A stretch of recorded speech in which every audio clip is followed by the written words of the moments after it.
Good evening, my name is Brightops, and welcome back to Mordheim, City of the Damned.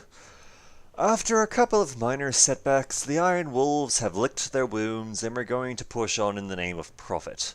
Replacement weapons have been found, and since we've given ourselves a self-imposed deadline to do our first story mission quest, once Miss Lana is back from her training, let us see what the new day shall bring. See, Cyclone has finished his training. Miss Lana is still learning sidestep. She will be back in a day. Grey Vested and Conrad have recovered. And the shipment we sent last time has arrived, so we've gotten some cash. Wonderful. Now let's see, what missions have we got available to us today? We've got a Brutal Marked for Death. We've got a Normal Crush the Will. And another one. Let's see. You know what? We're going to take this one simply because, while both of these are at normal, this one has a much higher amount of words down. So why not?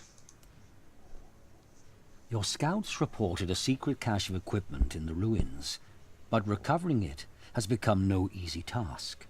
Somehow, an enemy warband has learned of your plan. Worse, they're lying in wait and have deployed patrols to flank your warriors. I will admit part of the reason we decided to go this way was also because it turns out we never had good luck with any mission that's had us with a random deployment of some kind. So, let's see, we are around our wagon. Let's see, first off, what are we up against? The Green Moon Fanatics. I do believe this is a Chaos Warband. Wonderful. And there is Wordstone aplenty, but let's see. Okay, we're gonna try and swing in a northern direction.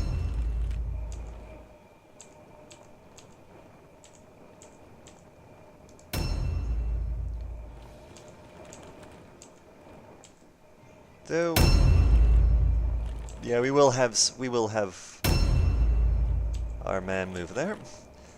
Ah, yes, you might have noticed that with Slythe, he has unfortunately lost his amazing holy axe, so we have given him a warhammer instead. Let's see how it admittedly doesn't make him any good. It doesn't help him when it comes to his spell crafting, but considering his condition, we're probably not going to use it anyway. Use his magic anyway.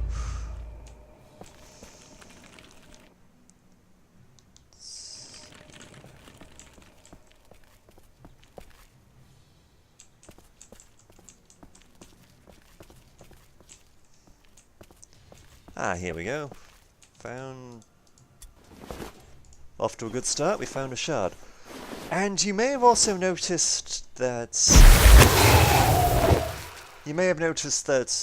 Serious Armor's inventory has increased from 3 to 4. The way that leveling works in Mordheim is, as you gain abilities 3 points in strength, you gain additional carrying capacity. Up to a max of 6, I believe? I'll have to double check. I'm pretty sure 6 is the max.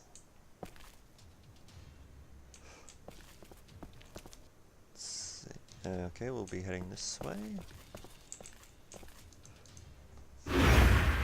Yeah, I can see a shard ahead.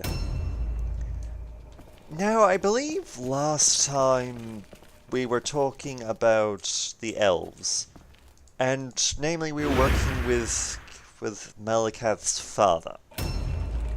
Well, now it's time for us to move on to Malakath himself.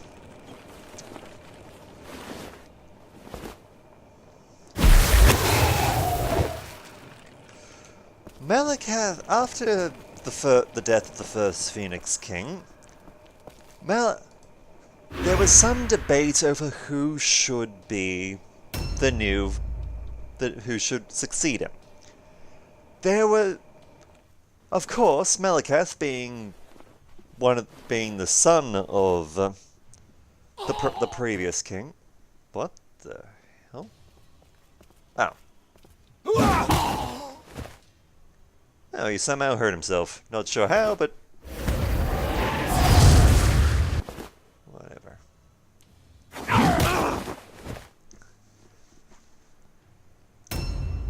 Ah, yes, and just to give you an update, this is the leader of the Chaos Warband. He is a spellcaster whose basic ability is that he casts something of a buff on himself. He can, well, not necessarily just on himself. He can cast a weapons buff. And we've also had to replace Trevor's rifle with the blunderbuss. Unfortunate, but we will see how this works. Apparently, despite the fact that this thing's a shotgun, he somehow missed.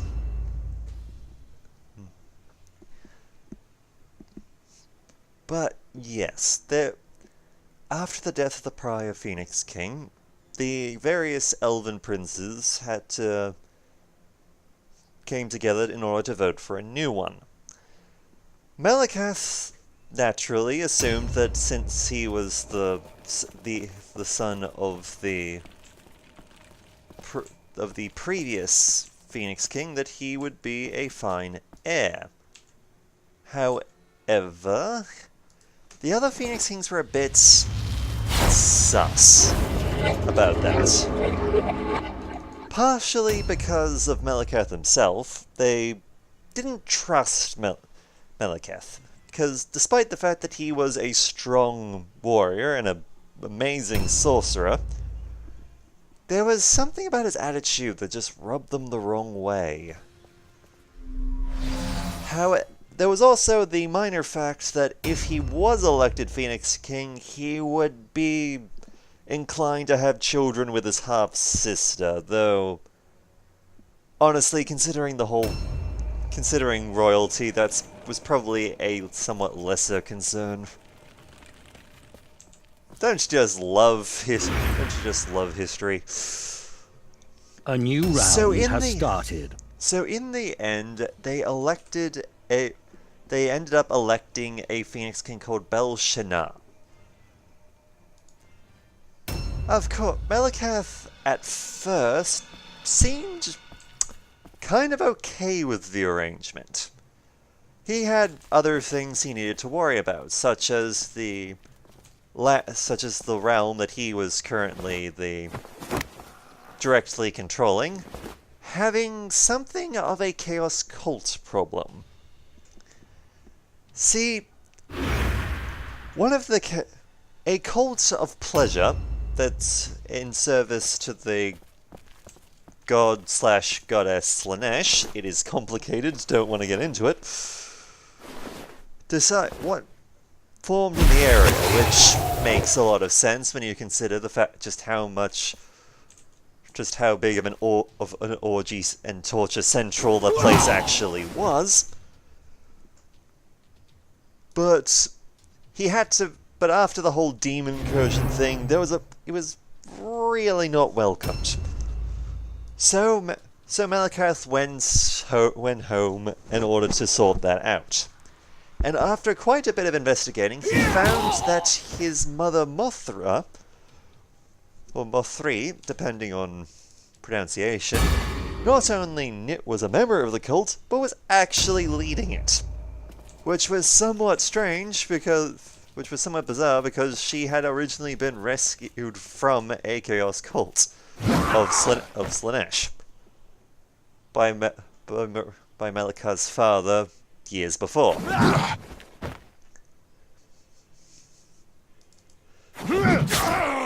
Now, normally you would believe that he would have covered it up to, save embarrassment. However, it turns out that he was, in fact, very on board with that sort of dealing with that sort of thing. and ended up turning over his mother and most of the cults to the authorities. He even went so far as to say that he wanted to gather everyone together to have something of a party in order to celebrate just how good he was at turning over his old bat of a mother. Now, they decided that the place for this gathering should be the temple of their high god, Asheran, where his father the previous king had been blessed by the head deity of the elves. Now, a number of princes decided to attend, as did Belshazzar, since as the Phoenix King he kind of had to. It was a requirement, though not all the princes did. Because, as we said before, there was a fair number of princes who were somewhat distrustful of Meleketh. And it turned out they were distrustful for good reason.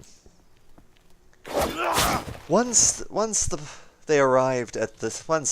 majority of the princes arrived at the temple, Meleketh had his followers more or less seal the place up, and basically announced that he was making it that he should be the rightful Phoenix King. He then proceeded to basically force a goblet of poisoned wine down Belshazzar's throat, when the current king refused, killed him, and then decided to hop into the holy flames in order to, much like his father did, to just prove that he deserved to be king. Elishan did not approve. Meleketh was rejected from the fire and incredibly badly burnt as a result. He then proceeded, just as he fled, his followers proceeded to set fire to the temple and killed the rest of pretty much all the princes who were in attendance. A new round has started. This ultimately kicked off the Elven Civil War, since, despite the fact that he had basically killed the king and quite a number of the ruling princes, there were still enough princes around to contest his claim. There was also, just to claim, likewise, Meleketh was a fairly popular ruling figure, and a fair number of elves decided to follow him in their quest to basically make him king. These elves would become the basis of the Dark Elves.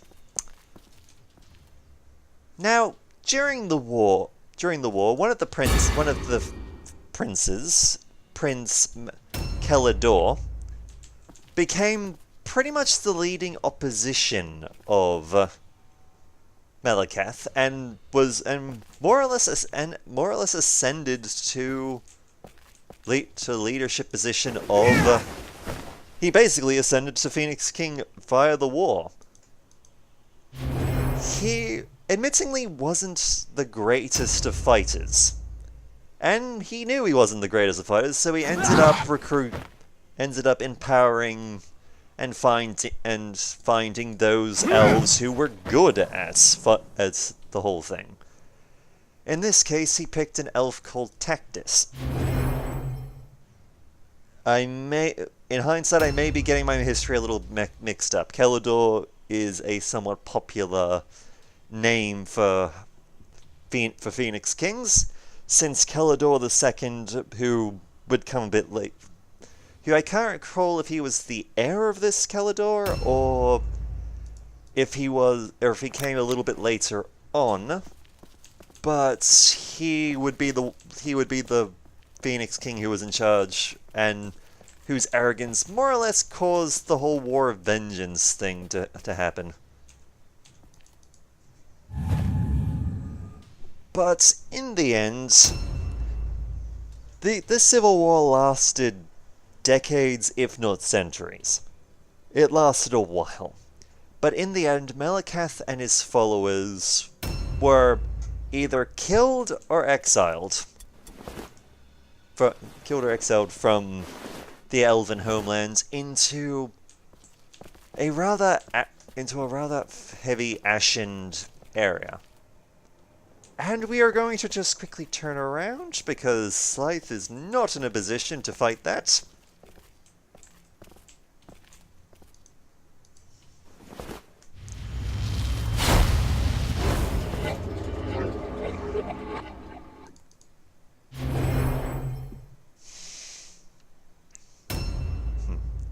But how Malakath survived his failed attempt at becoming Phoenix King, and his mother, Marathi, more or less came to his rescue.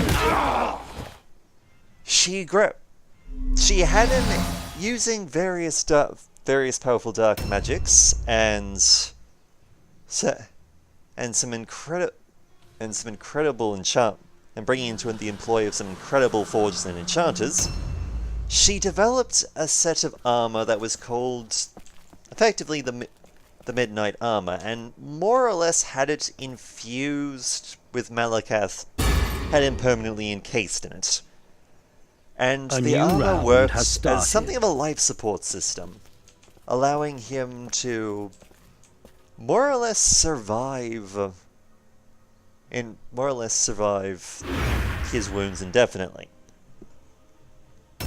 It wouldn't be the only enchantments and magics that Marathi would use, since Marathi and Malakath would survive for thousands of years.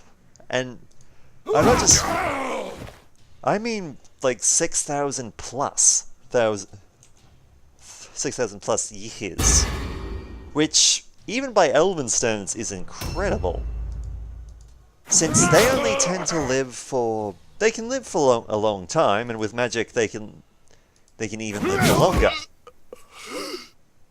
But 6,000 makes them, honestly, some of the oldest figures in the Warhammer world. Admittingly, they're not the oldest. There are... The oldest... To my knowledge, the eldest quote-unquote mortal race to grace the Warhammer world would be would have to be the Slann, who are part of pretty much the uncontested rulers of the Lizardmen faction.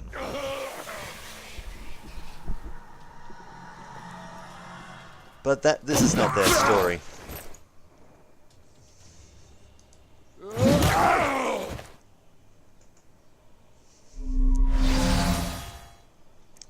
Well, we've killed enough of the enemies that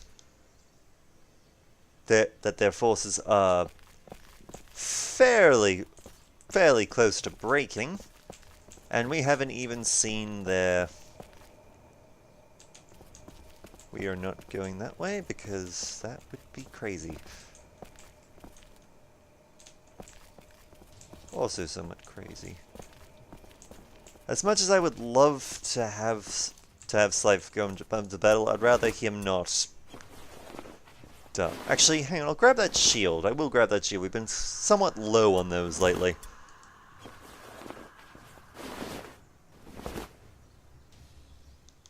And is there...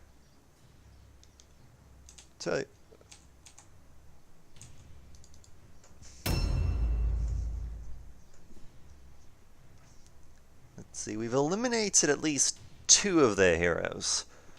Of course, we killed the leader of the warband, but we've also managed to take down a marauder, who is that fancy-looking man, the fancy-looking man that we saw fighting our fighting Captain Cyclone and Scythe.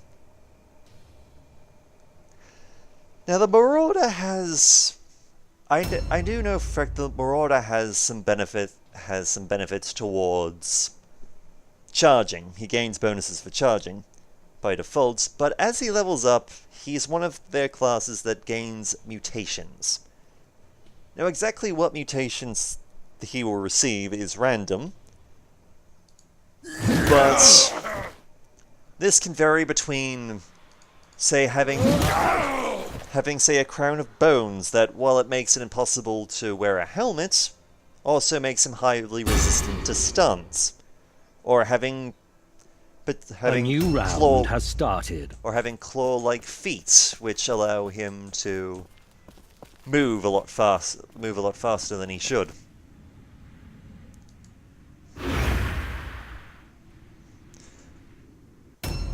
But yes, while... Let's see where... Ah. He's over here. Okay, just realized just how low health Ben Davy actually had. So we will not be having him jump into combat right away.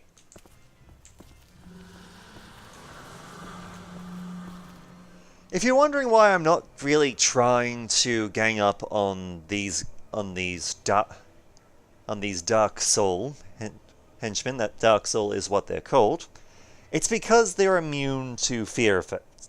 They're immune to fear, they're immune to terror, they're immune to being all alone. They're kind of psychotic. The name Dark Soul literally means because lore-wise, they've had a demon inside them, but it left.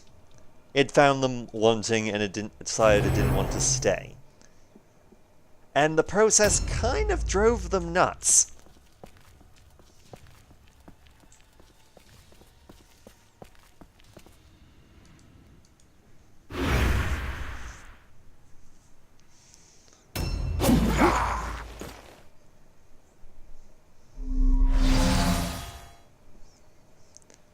But yes, truth be told, we could probably win this match fairly easily at this point.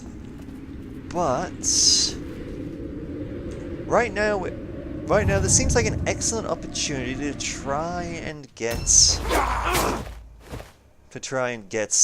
the... Oh wait, I can't believe I forgot. By removing their idol, we would lower the morale below the breaking point. Which could be the end.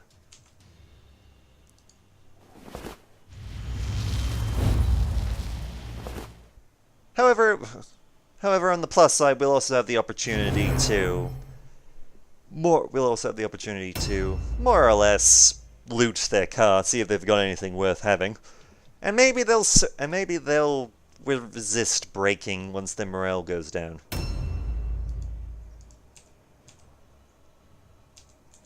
To that end, I'm not going to finish this bastard off. A new round has started. Though I am going to prevent our bow-wielding friend here from trying to pick people off.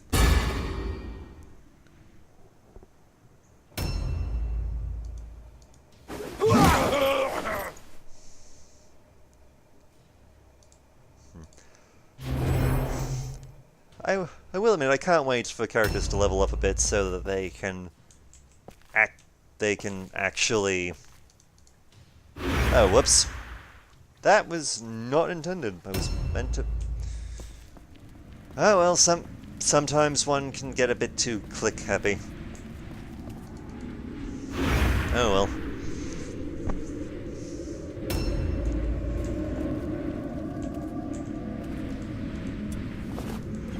Six gold. Not a whole lot, but... Let's see, is there anything... It's not a lot, but... Okay, money's money. It's better to have it than not. I got the room for it. I'm going to try... If you're wondering why I didn't grab the idol with Trevor, I made the decision to... I'm gonna go with our young blood, since he can generally just move faster. So there's a bit of a stronger chance that he will be able to more or less get the thing back safely.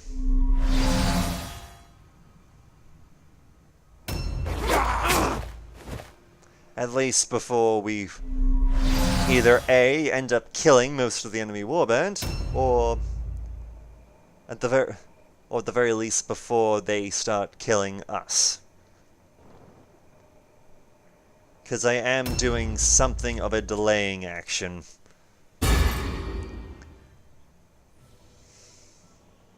A new round has started.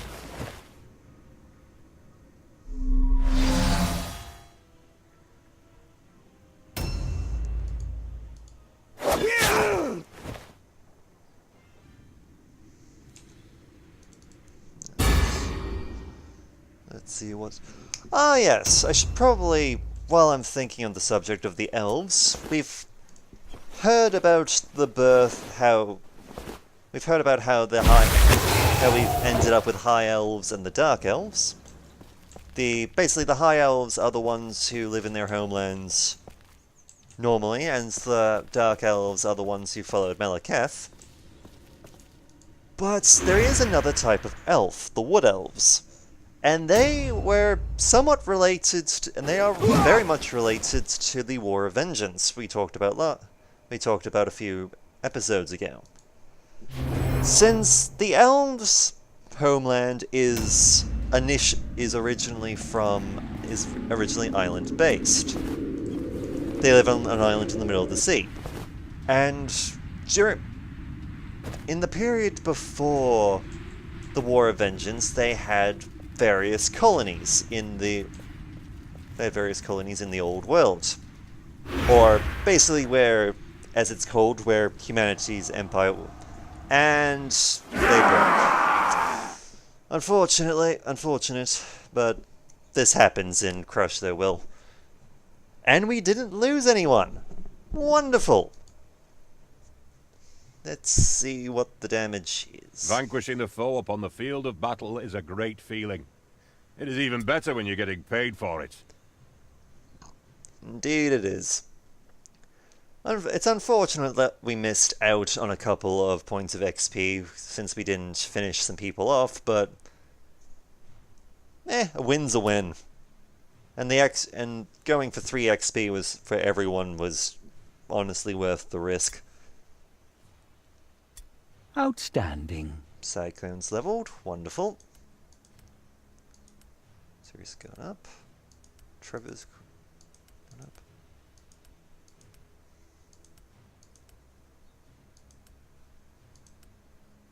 Huh. We didn't kill... I thought we killed more people than that. Yeah. Anyway, we pay our costs. And we've got our people organized. Wonderful. So next time we will, once Miss Lana has finished her training, we will actually give the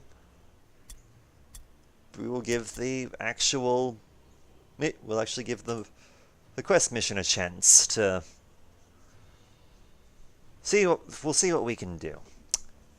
But yes, until next time, my name is Brightops, and I look forward to hearing from you.